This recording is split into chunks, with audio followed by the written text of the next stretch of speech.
नमस्कार, मैं हूं आपके साथ जया मिश्रा। आप देख रहे हैं हमारा खास बुलेटिन गंगा सवेरा।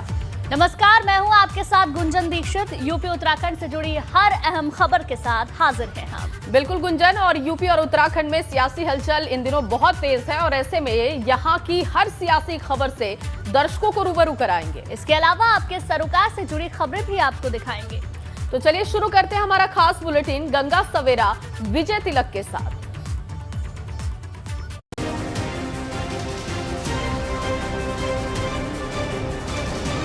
विजय तिलक।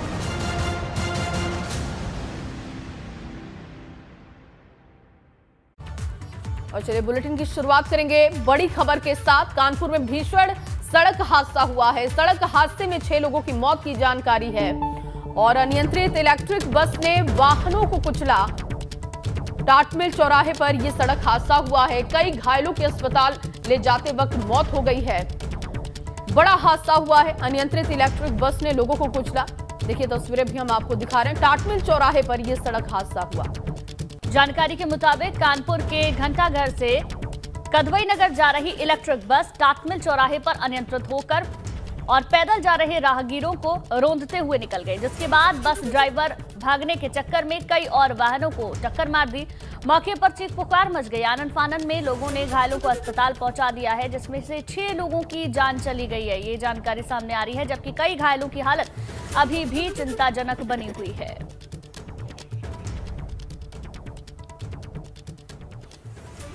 घटना हुई है ये घंटाघर से टाटमिल के बीच में एक बस के द्वारा। इसमें तत्काल जब मौके पे जब पुलिस को जब सूचना मिली तो आसपास के थाना क्षेत्रों को भी तत्काल रवाना किया गया, एम्बुलेंस को भी रवाना किया गया। जो भी लोग यहाँ पे घायल थे, हताहत थे, उनको तत्काल हम लोगों ने हॉस्पिटल भिजवाया है। जो अभी तक का आंकड़ा है, जो अभी कंफर्म हो पाया, लगभग 5 के आसपास है, 5 से 6 हो सकता है। और जितने भी घायल है सबको हॉस्पिटलाइज करा दिया गया है। बाकी और जो रेस्क्यू का काम है, जो ट्रैफिक जाम हुआ है, वो कराया जा रहा है। और जो बस ड्राइवर उसकी भी हम लोग खोज कर रहे हैं और जो भी इसमें विधिक कार्रवाई होगी वो लगभग सारी की सारी की जाएगी। और इस खबर पर ज्यादा जानकारी के साथ रतीश मेरे सहयोगी फोन लाइन पर मौजूद हैं। रतीश, सड़क हादसे को लेकर क्या जानकारी, क्या ताजा अपडेट? देखिए, बड़ा दर्दनाक हादसा हुआ है बीती रात में और ये कहा जा रहा है कि अनियंत्रित हो गई थी ये बस और ड्राइवर अनियंत्रित बस को संभालने की कोशिश कर रहा था, लेकिन जब नहीं संभाल पाया तो उसने जो सड़क पर लोग चल रहे थे उन पर गाड़ी चला दी, जिसमें 6 लोगों की मौत हो गई है। पुलिस अभी ड्राइवर की तलाश कर रही है। ये गाड़ी घंटाघर चौराहे से यानी सेंट्रल स्टेशन की तरफ से और अफीम कोठी की तरफ जा रही थी, कदवई नगर की तरफ जा रही थी और पुल जैसे ही क्रॉस किया, पुल के बाद उसने गाड़ियों से चल रहे वाहनों को रौंदा और उसके बाद नियंत्रित करने के चलते और गाड़ियों और जो पैदल लोग चल रहे थे उनको। चलिए ठीक है रतीश, बहुत बहुत शुक्रिया आपका जानकारी के लिए। तो बड़ा हादसा हुआ है और इस हादसे में 6 लोगों की जान भी चली गई है। कुछ लोग अस्पताल में अभी भर्ती हैं, जहां उनका इलाज किया जा रहा है।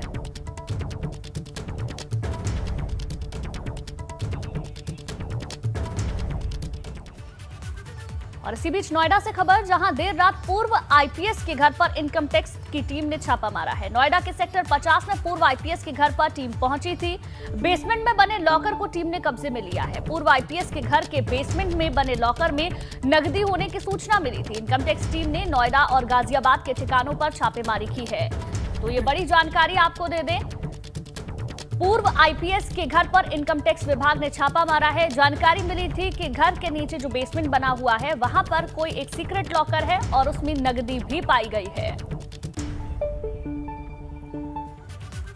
और आपको एक और बड़ी जानकारी दे दे, आज से संसद के बजट सत्र की शुरुआत होने जा रही है। राष्ट्रपति रामनाथ कोविंद के अभिभाषण से बजट सत्र का आगाज होगा। राष्ट्रपति दोनों सदनों के संयुक्त अधिवेशन को संबोधित करेंगे। सदन में पेश होगा आर्थिक सर्वेक्षण 2021-22 और बजट सत्र के हंगामेदार होने के आसार हैं। घेराव की तैयारी में विपक्ष दिखाई दे रहा है। बजट सत्र के पहले दिन वित्त मंत्री निर्मला सीतारमण आर्थिक सर्वेक्षण 2021-22 और दूसरे दिन मंगलवार को आम बजट पेश करेंगे। बजट सत्र का पहला चरण 31 जनवरी से 11 फरवरी तक चलेगा। इसके बाद अलग अलग विभागों के बजटीय आवंटन पर विचार करने के लिए छुट्टी रहेगी और बजट सत्र का दूसरा चरण 14 मार्च से शुरू होगा, जो कि 8 अप्रैल तक चलेगा।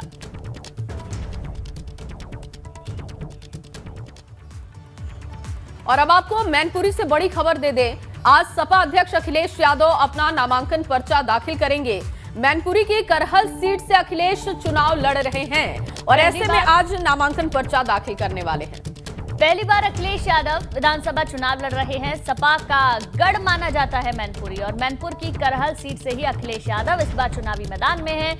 सपा संस्थापक मुलायम सिंह की संसदीय सीट है मैनपुरी। ऐसे में कितना इस बार जनता का प्यार सम्मान मिलेगा, ये तो देखने वाली बात होगी। लेकिन पूरी अपनी जान समाजवादी पार्टी ने, अखिलेश यादव ने इस बार के चुनावों में झोंक दी है। करहल की सीट से चुनाव मैदान में है।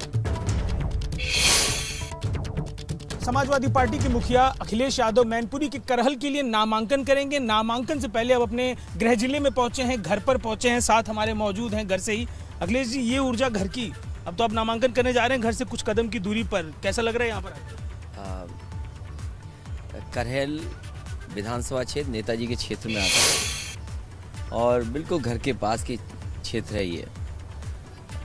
यहाँ की जनता का धन्यवाद, यहाँ के जनप्रतिनिधियों का धन्यवाद और यहाँ के संगठन के लोगों का मैं धन्यवाद देता हूँ कि जो हम मुझे मौका दे रहे हैं करहल में पहली बार विधानसभा चुनाव लड़ने का। स्वाभाविक है, विधानसभा में काम भी हुआ है और मैं ये भरोसा दिला सकता हूँ कि करहल विधानसभा एक उदाहरण विधानसभा बनेगी विकास के लेकर के, कि हाँ, अगर किसी विधानसभा में विकास हो तो ऐसा विकास हो, अगर वहाँ की जनता मुझे मौका देती है चुनाव जीतने का।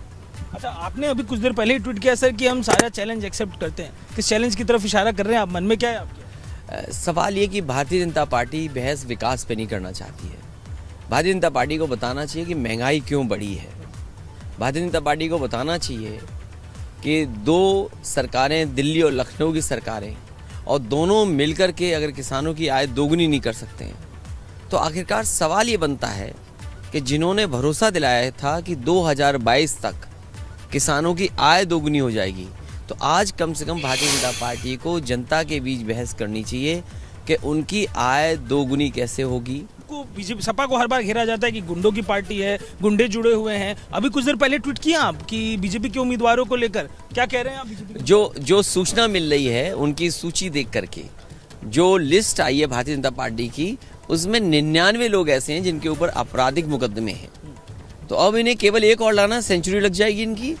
तो कम से कम भारतीय जनता पार्टी जो दूसरों पर सवाल करती है, कम से कम अपने को आईने में तो देखें। एक बार जरा इस पर फिर से एक मैं जवाब लूंगा, सेफ सीट की या फिर घर की, मन की बात क्या है? मैं मुख्यमंत्री जी से पहले चुनाव लड़ना चाहता था, तो मुझे उनके चरण से पहले ये चरण चुनाव दिखाई दे रहा है और मुझे किसी ने भेजा नहीं है। वो भारतीय जनता पार्टी के सदस्य नहीं है। मुख्यमंत्री जी क्या भारतीय जनता पार्टी के सदस्य हैं? वो तो न जाने कहाँ से टिकट मांग रहे थे। वो टिकट मांग रहे थे, यहाँ जनता लड़ाना चाहती है। तो अगर जनता ने कहा, करहल के विधायक, करहल के और कुछ लोगों ने अगर ये कहा कि आप यहाँ से लड़ें, तो दोनों में फ़र्क देखिए आप। वहाँ टिकट मांगी जा रही थी, कभी अयोध्या से, कभी मथुरा से, कभी प्रयागराज से, कभी देवन से, और टिकट कहाँ की मिली? भारतीय जनता पार्टी ने टिकट दिए। वो टिकट खुद नहीं लाए और वो भारतीय जनता पार्टी के सदस्य नहीं है। क्या वो भारतीय जनता पार्टी के सदस्य हैं? इसका जवाब किसके पास है? वहीं निषाद पार्टी ने प्रत्याशियों की लिस्ट जारी कर दी है। 4 प्रत्याशियों का निषाद पार्टी ने ऐलान किया है। कालपी से छोटे सिंह, कटेहरी से अवधेश द्विवेदी प्रत्याशी है। इसके अलावा तमकुही राज से असीम कुमार को प्रत्याशी बनाया गया है और अतरौलिया की सीट से प्रशांत सिंह के नाम का ऐलान किया गया है। तो 4 प्रत्याशियों का निषाद पार्टी ने ऐलान कर दिया है। कहां से किसको टिकट दिया गया है उसकी जानकारी हम आपको दे रहे हैं। कालपी से छोटे सिंह, जबकि तमकुही से असीम कुमार को प्रत्याशी बनाया गया है। अतरौलिया से प्रशांत सिंह के नाम का ऐलान किया गया है। तो 4 प्रत्याशियों का निषाद पार्टी ने ऐलान किया है, जिसकी जानकारी भी हम आपको दे रहे हैं लगातार कि किस सीट से किसे टिकट मिला है।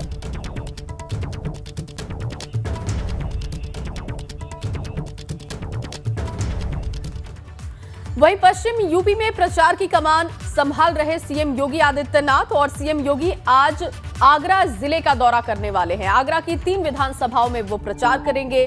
सीएम एतमादपुर, फतेहपुर सिकरी और फतेहाबाद में वोट मांगेंगे। पश्चिम यूपी में डोर टू डोर कैंपेन कर रहे हैं सीएम योगी आदित्यनाथ। यूपी में होने वाले पहले चरण के चुनाव में भाजपा के लिए पश्चिमी यूपी चुनौती बनता जा रहा है। इसलिए पिछले कई दिनों से भाजपा के दिग्गज नेता लगातार पश्चिमी यूपी का दौरा कर रहे हैं। आज भी सीएम योगी पश्चिमी यूपी के आगरा जिले के दौरे पर रहेंगे। सीएम आज आगरा के एतमादपुर, फतेहपुर सीकरी और फतेहाबाद विधानसभा में चुनाव प्रचार करेंगे। 4 तस्वीरें आपको दिखा रहे हैं। आज कहां क्या कुछ राजनीतिक हलचल रहने वाली है। आगरा की पहली तस्वीर आप देखेंगे। योगी आदित्यनाथ आज पहुंच रहे हैं, वहां की कई विधानसभा सीटों पर जाएंगे। मैनपुरी की तस्वीर आप जो देख रहे हैं, दूसरी तस्वीर है। उप मुख्यमंत्री केशव प्रसाद मौर्य वहां पर रहने वाले हैं। इसके अलावा मथुरा में भी आज दिग्गजों का जमावड़ा रहेगा। और आखिरी तस्वीर राधा मोहन सिंह की है।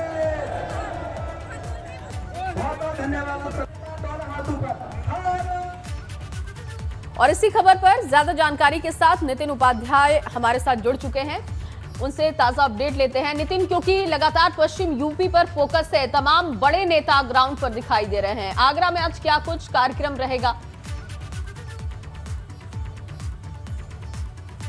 देखिए, बिल्कुल देखिए, आज जनवरी की आखिरी तारीख है, 31 तारीख है और ऐसे में महज 10 दिन बचे हैं फर्स्ट फेज के इलेक्शन में।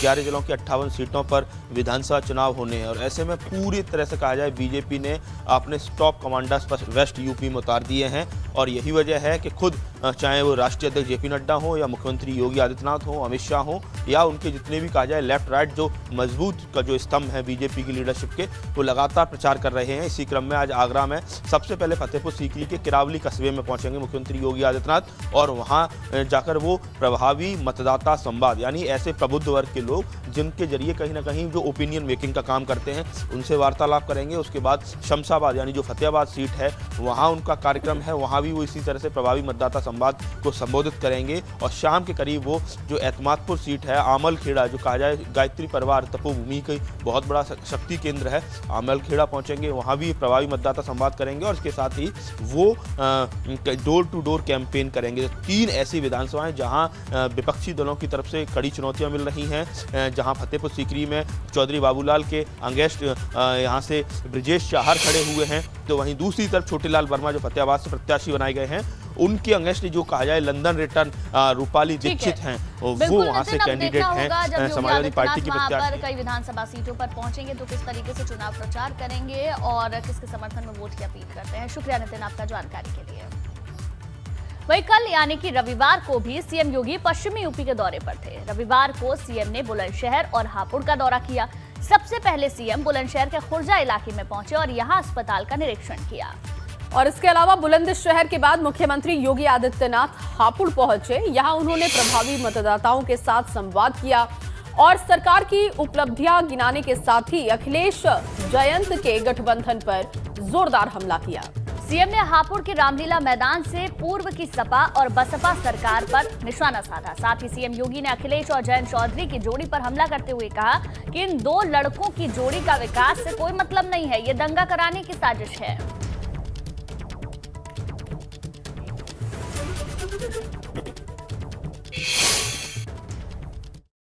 की पार्टी के लिए विकास तो सिपाही परिवार का विकास ही उनका सब कुछ था,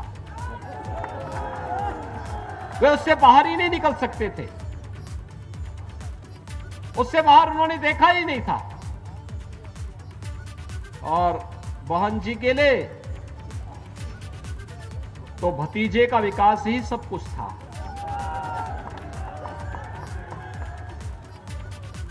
भाई बहन की पार्टी के लिए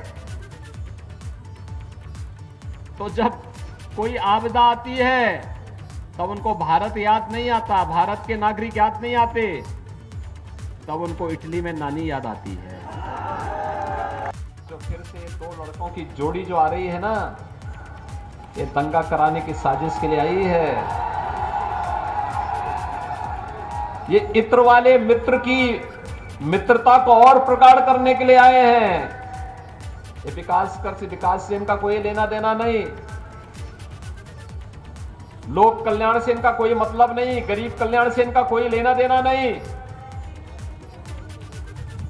इनके लिए तो इनके परिवार का विकास ही प्रदेश का विकास हो गया। वहीं हापुड़ दौरे के दौरान सीएम योगी का एक बयान सामने आया है और इस वक्त तेजी से वायरल भी हो रहा है, जिसमें वो मुजफ्फरनगर और कैराना को अराजक लोगों पर निशाना साध रहे हैं। सीएम ने कहा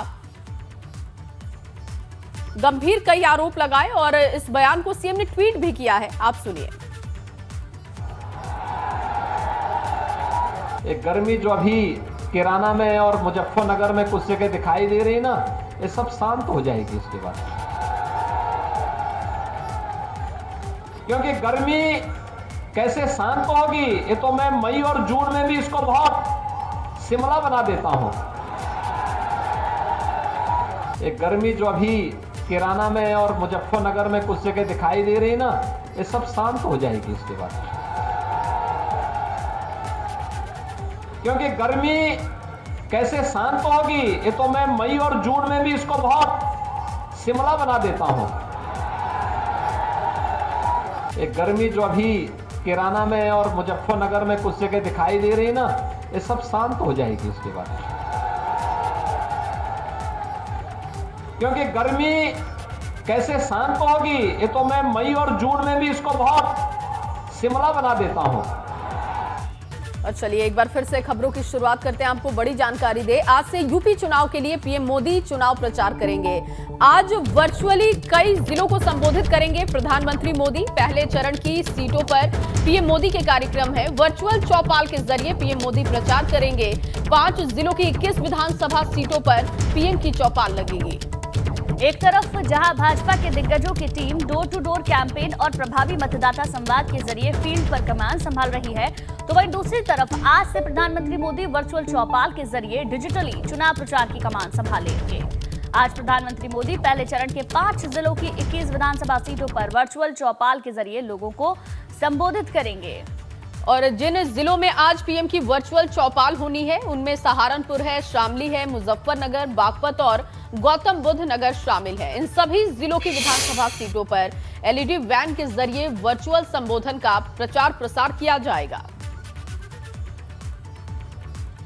तो देखिए अब खुद प्रधानमंत्री नरेंद्र मोदी प्रचार करेंगे, वर्चुअली वो जुड़ेंगे। पहले फेजेस में जहां जहां पर चुनाव है उन तमाम जिलों को कवर करने की कोशिश है। वहीं प्रधानमंत्री की आज होने वाली वर्चुअल रैली के लिए लखनऊ में बाकायदा एक स्टूडियो तैयार किया गया है, जिससे प्रधानमंत्री के वर्चुअल जन चौपाल का प्रसारण किया जाएगा। ये स्टूडियो लखनऊ में भाजपा मुख्यालय में बनाया गया है। तैयारियों के बारे में वर्चुअल रैली प्रभारी अनूप गुप्ता ने जानकारी दी। देखिए उस वर्चुअल स्टूडियो की तस्वीरें भी आपको दिखा रहे हैं। उत्तर प्रदेश में 10 फरवरी को पहले चरण के लिए वोटिंग होगी, लेकिन चूंकि चुनाव आयोग ने रैलियों पर, सभाओं पर प्रतिबंध लगाया हुआ है, इसलिए वर्चुअल रैलियों का सहारा सभी सियासी दल ले रहे हैं। लेकिन अगर बीजेपी की बात करें तो एक्चुअल वर्ल्ड में भी और वर्चुअल वर्ल्ड में भी दोनों जगह बीजेपी की तैयारी है, जहां तमाम जगहों पर पार्टी का जो शीर्ष नेतृत्व है वो उत्तर प्रदेश के अलग अलग जिलों में डोर टू डोर कैंपेन कर रहा है। तो वहीं लखनऊ में ये जो वर्चुअल रैली स्टूडियो आप देख रहे हैं ये भी बनकर तैयार है। लखनऊ में ये प्रधानमंत्री नरेंद्र मोदी पहली वर्चुअल जो रैली है वो संबोधित करेंगे और उस रैली का जो संचालन है वो यहीं लखनऊ से होगा। प्रधानमंत्री की पहली वर्चुअल रैली है वो 5 जो जिले हैं सहारनपुर, शामली, मुजफ्फरनगर, बागपत, गौतम बुद्ध नगर, इस पर फोकस रहेगी। 21 विधानसभाओं के जो लोग हैं वो 98 मंडल के जो लोग हैं वो वर्चुअल रैली में जुड़ेंगे। और ये पूरा आप देखिए वर्चुअल रैली स्टूडियो तैयार किया गया है, यानी ये पूरा वर्चुअल सेट यहाँ पर तैयार किया है। ये आप अगर देखिए तो क्रोमा सेट है, यानी कहीं पर भी यहाँ कोई ग्राफिक्स डाल दें और कहीं पर भी इसे दिखाया जा सकता है। तो बीजेपी की ये तैयारी है। 21 विधानसभाओं में तकरीबन 50,000 लोग तो बैठकर एक जगह सुनेंगे। और जो बात अनूप गुप्ता जो इस पूरे रैलियों को देख रहे हैं उनका साफ तौर पर कहना है कि तकरीबन 27 लाख लोगों का डाटा बीजेपी के पास है, उन्हें मैसेज किया जाएगा। यानी बीजेपी ना केवल एक्चुअल बल्कि वर्चुअल वर्ल्ड में भी उसने अब बड़ी तैयारी चुनाव को लेकर की है। कैमरा से मेहदी हसन के साथ अनुभव शुक्ला, एपी गंगा, लखनऊ। तो पहले चरण के जो मतदाता होंगे उनको प्रधानमंत्री आज संबोधित करेंगे, उसके लिए पूरा एक स्टूडियो तैयार किया गया है, वो भी आपने